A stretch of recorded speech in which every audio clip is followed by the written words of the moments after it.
Salut, salut! Oui, j'avais dit que je revenais et que je posterais régulièrement. Et en fait, c'est pas ce que je fais. C'est pas ce que je fais, mais ma vie en ce moment, c'est comme si... C'est plus ma vie en fait. Avant, j'avais une vie tranquille, je pouvais faire plein de trucs et tout, et maintenant, je suis débordée.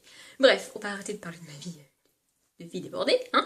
Je vais bien. Je vais faire aujourd'hui, vous l'avez vu dans le titre, je sais, un update lecture. Donc j'ai encore 4 livres à vous présenter. Bon, c'est des livres, du coup ça date, hein, je les ai lus il y a un petit peu longtemps. Oh, ils sont un peu loin. Je les ai lus il y a un petit peu longtemps, mais je me rappelle quand même à peu près. Je vais essayer de faire ça assez rapidement. Promis. De toute façon, il y en a un qui va aller très très vite, vous allez voir. Donc le premier, c'est Les Gardiens de l'Éternité, Les Gardiens de l'Éternité, pardon. Le tome 2, Viper, de Alexandra Ivy. Je pense pas avoir parlé du tome 1, si c'est le cas, c'est que je perds la tête. Mais je pense pas. Le tome 1, c'est Dante, et c'est le principe des tomes compagnons, c'est-à-dire que dans chaque tome, on va rencontrer un vampire, et qui est en couple avec une fille, ou qui se met en couple avec une fille, enfin voilà, c'est une romance surnaturelle un peu comme ça. J'ai lu le tome 1, peut-être 2-3 mois maintenant, je sais plus trop. Je l'avais lu parce que Moody de la chaîne Moody Like a Book en parle beaucoup, elle adore non seulement la saga, mais en plus Dante. Encore une fois, à moins que je perde la tête et que je raconte des conneries, mais je pense pas. Je crois que c'est elle qui en parle énormément et qui adore Dante. Et rien que de la manière dont elle en parlait, c'était une saga que je voulais commencer, mais je savais que Dante et moi, ça le ferait pas trop. Alors j'ai bien aimé le tome 1, Dante est sympa, il est beau évidemment, c'est un vampire magnifique et tout ça, qui a des pouvoirs super et qui rencontre une fille qui... Bref, c'est le résumé du tome 1. Mais j'ai pas accroché plus que ça à Dante, et à la fin du tome 1, enfin au cours du tome 1 on rencontre Viper, et à la fin du tome 1 on a une bonne piste de ce qui va se passer dans ce tome 2, et je savais que je préférerais Viper et que donc je préférerais ce tome là, et ça n'a pas raté, j'ai adoré ce tome là, vraiment, Viper est juste trop génial, j'adore, c'est mon type de garçon dans les livres en fait, pas dans la vraie vie, hein, mais dans les livres, j'adore.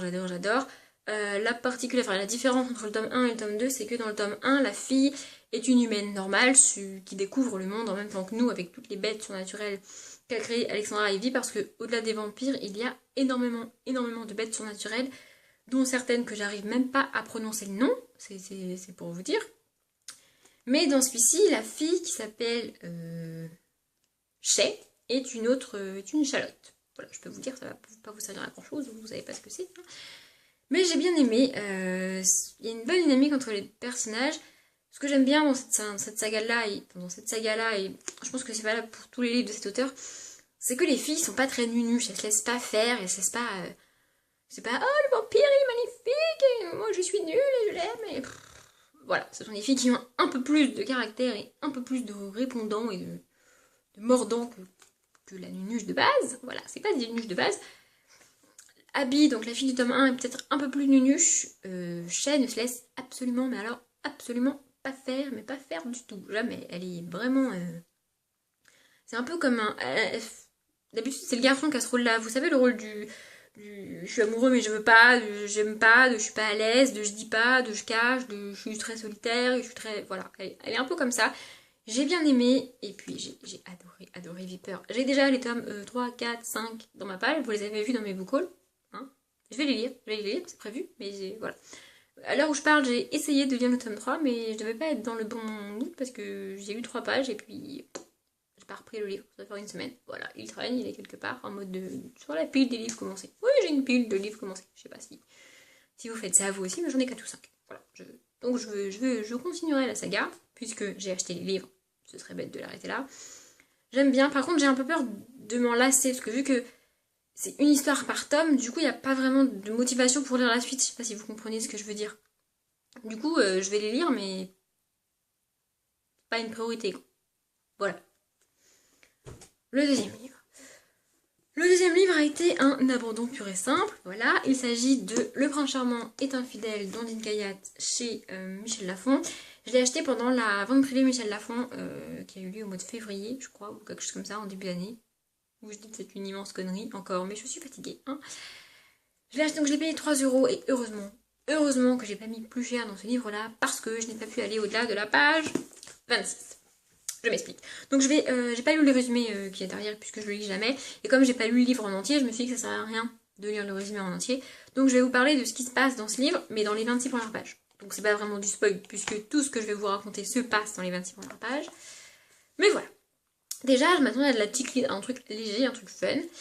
Et ma première surprise, ça a été que c'est raconté du point de vue d'un homme. C'est un homme qui parle, je sais pas comment il s'appelle, il s'appelle Ben, c'est écrit derrière. Il s'appelle Ben, alors que Ondine Kayat, c'est une fille, voilà, c'est elle quand même. Je trouve ça étonnant, toujours qu'un auteur, femme ou homme, parle avec des personnages qui ne sont pas de son sexe. En fait, ça me surprend toujours. Et surtout pour de la chiclite, enfin pour un livre comme ça, je m'attendais vraiment à de la chiclite, et en fait c'est raconté par un homme. Du coup j'ai du mal à considérer un livre du point de vue d'un homme comme chiclite. Bref, pour l'histoire. Donc, Ben trompe sa femme, hein, le prince charmant est infidèle, vous vous doutez bien qu'à un moment donné, quelqu'un va tromper quelqu'un, hein. Donc ça, c'est pas le fait qu'il trompe sa femme qui me dérange, en fait, c'est la manière dont il le fait. Je vais d'abord parler du début du roman. Le roman s'ouvre sur l'enterrement de la mère de Ben. Voilà, donc c'est un moment difficile, c'est un moment compliqué. J'ai lu ça peut-être une semaine après que le décès est survenu dans ma famille. J'en ai parlé il y a 2 vidéos. Donc voilà, je me suis dit, c'est pas cool. Mais bon, je me suis dit, c'est de la chiclite, peut-être que c'est que le début, j'ai continué quand même. Et puis, en fait, non. Mais, donc voilà, sa femme est là, sa femme le soutient. Et le soir même de l'enterrement, il trompe sa femme, il va avec une autre fille, je me rappelle plus trop. Je vous avoue que ça m'a pas spécialement marqué plus que ça. Mais ce qui me dérange dans le fait qu'il trompe sa femme, c'est que... Pardon, j'ai craché. C'est que il trompe sa femme. Ok, d'accord, soit tu trompes sa femme, ça va pas dans son couple, c'était pas bien, elle te saoule, t'en as marre, ou vous restez ensemble que pour les enfants, ou parce que c'est longtemps, ou vous essayez, ok, d'accord, ça me dérange pas. Enfin, je veux dire, c'est pas tromper quelqu'un qui me dérange en soi, quoique j'ai du mal avec, mais le faire en plus sans aucune raison, je comprends pas. Enfin, je veux dire, il dit qu'il aime sa femme, il dit qu'il la trouve encore belle, il dit qu'il la trouve encore attirante, il dit qu'elle est gentille, enfin, elle est présente pour lui, il n'y a pas de problème entre eux. De ce que je me rappelle, ils n'ont pas d'enfants, donc, enfin, je comprends pas pourquoi tu es avec une femme, pourquoi tu es avec ta femme, et pourquoi si tout va bien, tu la trompes. Déjà là, je me suis dit, non, c'est pas cool mon gars, je suis pas d'accord avec toi. Et ensuite, la scène qui survient à la page 26 et qui m'a fait fermer ce livre définitivement m'a mise hors de moi. Voilà, en 26 pages, ce livre a réussi à m'énerver quand même, c'est un record, je pense. Donc sa femme je pense que sa femme lui conseille d'aller voir un psychologue, et donc il va dans un cabinet de psychologie, je crois, quelque chose comme ça, enfin de psychologue. Il a rendez-vous ou pas, enfin je ne sais plus, bref, il est dans ce cabinet et il croise une femme. Une femme qu'il trouve jolie, elle a des talons, elle est habillée en tailleur, voilà. Du coup il se dit je vais la draguer, allez hop. 2 pages avant il nous dit qu'il regrette d'avoir trompé sa femme, et là enfin bref, voilà, vous avez compris, ce personnage m'a énervé. Hein. Et donc il va voir cette femme, vous savez, il fait connaissance, il lui dit bonjour, ça va, il essaye un petit peu d'aller plus loin, de la draguer quoi. Et elle m'envoie bouler. Jusque là tout va bien. Et là, je vais vous lire la phrase qui lui a sorti et qui moi personnellement m'a mise mais hors de moi. Encore une fois, c'est peut-être lié au décès qu'il y a eu dans ma famille, mais je ne pense pas vraiment. Il lui dit, excusez-moi, je viens de perdre ma mère, je suis au fond du trou. À quel moment tu te sers de cette excuse pour draguer une inconnue 2 jours après l'enterrement de ta mère? Non, tu fais pas ça. Non, t'as pas le droit. Non, non. Voilà, ce livre m'a énervé. J'ai après été lire les commentaires. Alors, soit il y a des gens qui ont réussi à passer au-dessus de l'infamie qu'est le personnage pour moi, et qui se sont amusés, qui ont trouvé ça drôle, qui ont trouvé ça fun, ok, soit. Il y a des gens qui ont dit, c'est pas top ce livre, hein, franchement c'est nul. Apparemment c'est drôle. Déjà, au bout d'une 20aine de pages, j'avais pas envie spécialement d'aller plus loin parce que le personnage m'avait énervé. Et la phrase que je viens de vous lire est venue à bout de ma patience et de mon envie d'aller plus loin. Et donc, j'ai arrêté. Voilà. Si vous avez d'autres Ondine Kayat à me conseiller, je suis preneuse parce que, encore une fois, je sais que j'ai déjà dit, mais je le répète, j'aime pas rester sur un échec avec un auteur, j'aime bien essayer autre chose. Donc si vous avez d'autres livres d'elle, parce que je me suis pas spécialement renseignée, il faudrait que je le fasse, mais je suis preneuse. Ensuite, que serait un update lecture sans un petit Roald Dahl? C'est pas possible, j'en ai jamais fait encore, je crois que c'est pas possible. Donc si, le précédent il n'y avait pas de Roald Dahl, peut-être. Bref, donc il fait moins de 100 pages. J'ai lu ce livre-là et le livre que je vais présenter après en une seule et même soirée parce qu'ils font tous les deux 100 pages, moins de 100 pages. Donc il s'agit de Les Deux Gredins de Roald Dahl, que j'ai une fois de plus chez Folio Junior. En fait, j'ai tous les Roald Dahl chez Folio Junior, hein, j'aime bien. Et donc là, je pense que c'est le premier Roald Dahl qui... Roald Dahl fait des contes pour... Enfin, des histoires pour enfants. Mais jusque-là, j'avais pas trouvé la réflexion. Parce que, en général, quand c'est des contes ou des histoires pour enfants, il y a toujours une réflexion, une petite partie d'éducation pour faire réfléchir les enfants. Et chez Roald Dahl, dans Charlie et la chocolaterie, je l'avais pas vraiment trouvé dans Mathilda. Ma lecture de Mathilda date un peu, mais de mémoire comme ça, je vois pas de grandes réflexions apportées par Roald Dahl. Et dans celui-là, j'en ai trouvé une. Donc ici, on va rencontrer un couple de gredins qui sont des personnes absolument exécrables avec le reste de l'humanité et qui passent leur temps à se faire des blagues l'un à l'autre. Et donc ça va de plus en plus loin, de plus en plus loin, de plus en plus loin, jusqu'à ce que ça dépasse carrément les bornes. Hein. C'est du grand n'importe quoi ce livre, vraiment. Mais ce livre, la morale de l'histoire, au grand spoiler, c'est que les méchants sont toujours punis. Ça, c'est la morale de l'histoire. Mais j'ai bien aimé la manière dont c'est fait parce que ils sont punis par une énième blague faite par d'autres personnages que je ne veux pas trop en dévoiler parce que le livre fait 100 pages quand même. Voilà. Donc c'est fait par d'autres personnages, mais c'est-à-dire que on apprend en général aux enfants que c'est pas parce que quelqu'un fait quelque chose de mal qu'il faut lui refaire en retour. Et là, c'est exactement ce qu'ils font. Donc j'ai trouvé le message paradoxal, mais en même temps, bien. Enfin, je sais pas, j'ai bien aimé. Je l'ai lu d'une traite, il y a toujours les mêmes illustrations qui sont assez sympathiques. Voilà, c'est de Quentin, je ne sais plus. Je l'ai lu son nom dans La poudre à boutons, La poudre magique et autres boutons, je ne sais plus. Enfin bref, le livre où Roald Dahl explique un petit peu son univers et tout. Et je sais que le prénom du dessinateur c'est Quentin, ou le nom, je sais pas, mais je sais que c'est Quentin. Je l'aurais au moins cité en partie. Voilà. Et si vous voulez lire tous les Roald Dahl, il faut lire celui-là. Voilà. Et le dernier, j'en ai parlé déjà dans un book haul et j'ai déjà dit que je l'avais acheté à cause ou grâce à Audrey de la chaîne Le Souffle des mots. Il s'agit de Victoria Rêve de Timothée de Fombelle. J'avais jamais lu donc de Timothée de Fombelle, c'était mon premier, ça sera pas mon dernier, c'est sûr.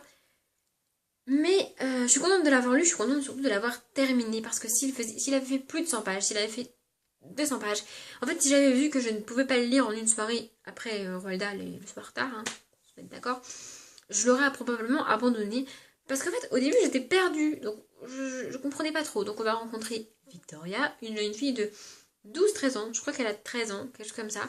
Et au début elle-même elle est perdue dans ce qui se passe dans sa vie et moi et du coup j'étais perdue, je voyais pas où il voulait en venir, qu'est-ce qui allait se passer, où on était, je comprenais pas tout en fait. Mais je me suis dit bon allez il fait que 100 pages, en plus c'est 100 pages comme ça avec des marges, voilà je sais pas si vous voyez. Il y a des grandes marges. Donc ça se lit très rapidement quand même. Hein. Et donc je me suis dit, allez, c'est pas grave, je comprends pas tout, mais j'avance dans les pages. En gros, c'est ce que j'ai fait. Et je pense que c'est l'écriture de. C'est clairement un choix de l'auteur de faire ça. C'est que une fois qu'on a lu le livre en entier, on comprend le message, on comprend ce qu'il a voulu faire avec ce livre, avec ce tout petit livre. Et au final, ce tout petit livre raconte les quelques jours, les 2-3 jours dans la vie dans la vie où un pré-ado devient un pré-adulte, enfin, où c'est le petit moment où l'enfant commence à comprendre que le monde n'est pas tout gentil, le monde il est pas tout beau, et il y a des trucs qui arrivent aux gens bien, et des trucs pas bien, et voilà, enfin, moi je l'ai ressenti comme ce petit moment où l'adolescent de 13 ans, le pré-ado, il va commencer à voir le monde moins lisse, un peu plus réaliste en fait. C'est triste parce que c'est la fin de l'enfance et c'est l'espèce de prise de conscience qu'il y a des trucs pas bien qui arrivent dans le monde. Bon, à l'échelle de la vie de Victoria, hein, c'est pas une guerre, c'est pas un attentat ou je sais pas quoi, mais pour sa vie à elle, c'est un immense chamboulement et je trouvais ça.